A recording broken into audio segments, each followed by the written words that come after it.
Hello and welcome back to yet another video. Today we are back in Project Motor Racing, checking out the latest version 1.6.0.1. Now it was only about 2 weeks ago I think that we got 1.6, and now it's been followed up very quickly by 1.6.0.1, which brings with it a huge overhaul to the GT3 tyre model, which I have to say I am very happy about this one. Now obviously 1.6 came out a couple of weeks ago and it was a huge step forward in a lot of different areas, but in my opinion one of the areas where we took a bit of a step back was actually in the GT3 tyre model, or the GT3 handling in general, not specifically the tyre model. However, before we go any further, as always, if you find yourself enjoying this video, please remember to hit that thumbs up button, and if you want to see more videos like this and support the channel, please consider hitting subscribe. It massively helps me out and I would be very, very grateful for your support. So in this video we're just going to focus on the GT3s because that was the area that I felt needed the most additional work. And I'm glad to say that in this patch a lot of the issues that I was having seem to have been addressed. And I won't read out the entire patch notes, but there's an image on the screen here if you want to read them. And I've got to say that this update for me has probably been one of the best we've ever received in PMR.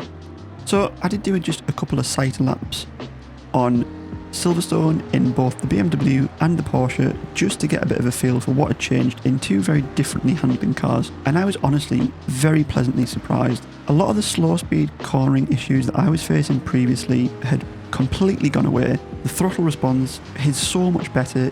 If you've seen Dave Cam's recent video on PMR, he obviously and very rightly flagged that as a big issue, which thankfully that seems to have been addressed now and is definitely not as much of an issue, if it's even an issue at all anymore.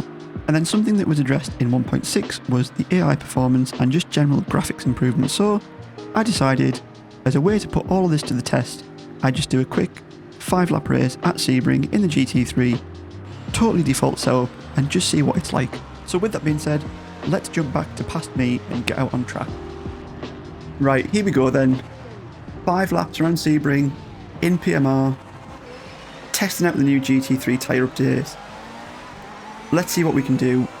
Starting from the back, we're on 90% AI strength, 22 cars. Let's see how far up the grid we can get. And let's put this AI to the test and just see how they behave now as we're going to go round the outside. We've got a slow Aston Martin there, who's already put a halt to our pretty solid progress. Fortunately, where are they going? What are they doing there? Fortunately, we've not been pit manoeuvred yet, which is always a good start. I would say that that felt something similar to an online race start for Sebring, in a roundabout kind of way. Very early on the brakes.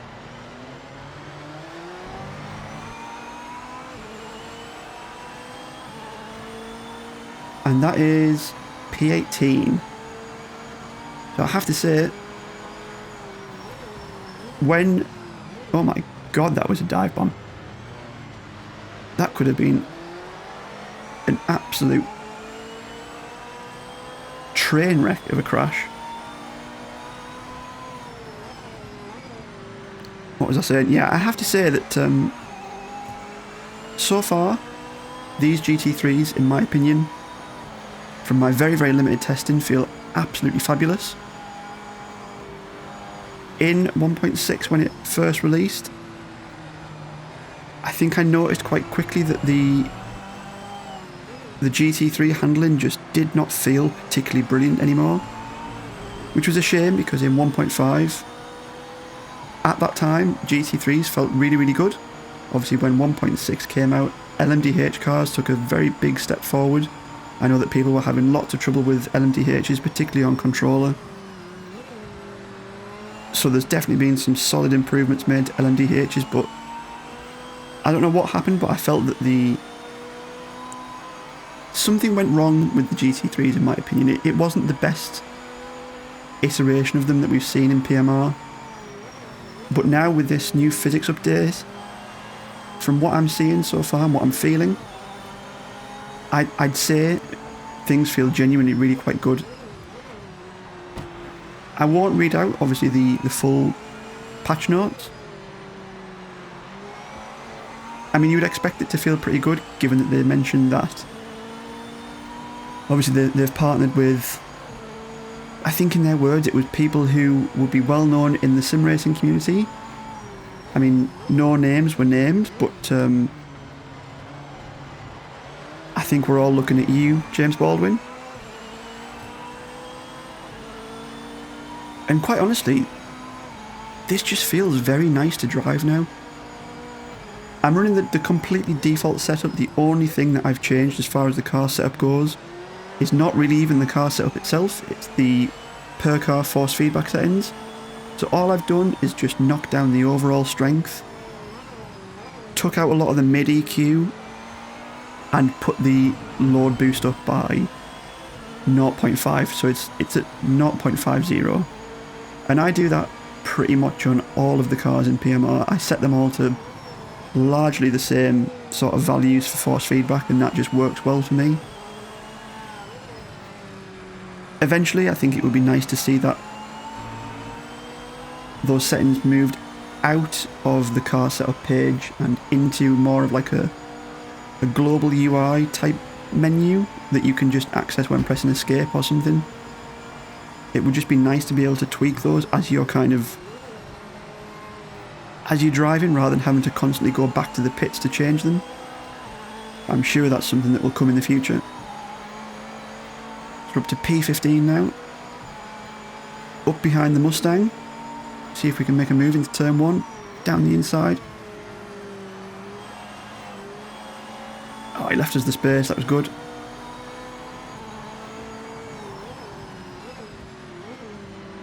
Quite honestly, I know that people are incredibly critical of Project Motor Racing, but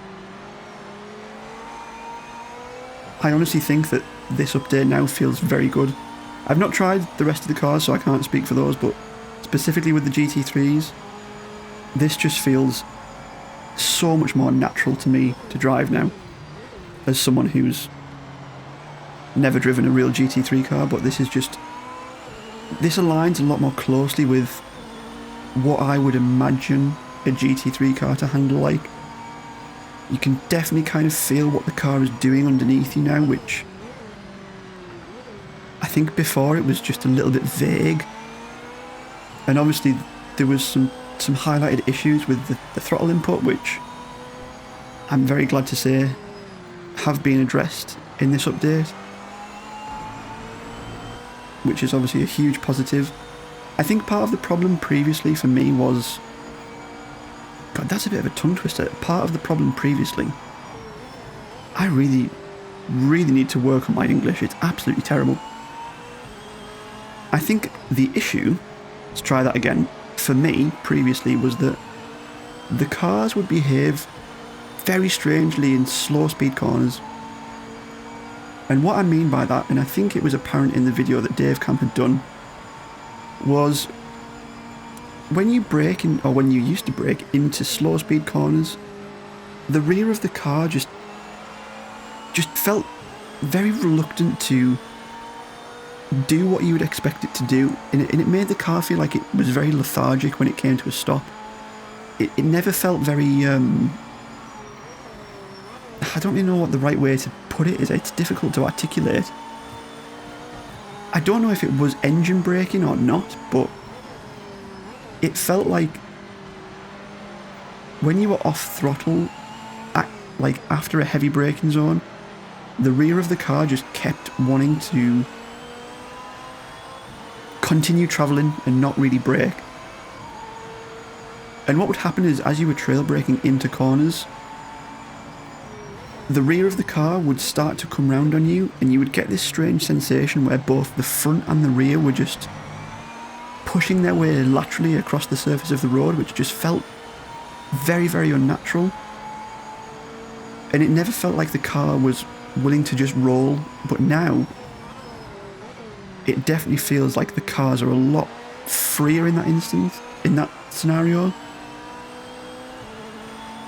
The cars are a lot better off throttle now. They behave a lot more, just a bit more fluid, I think is the right way to say it.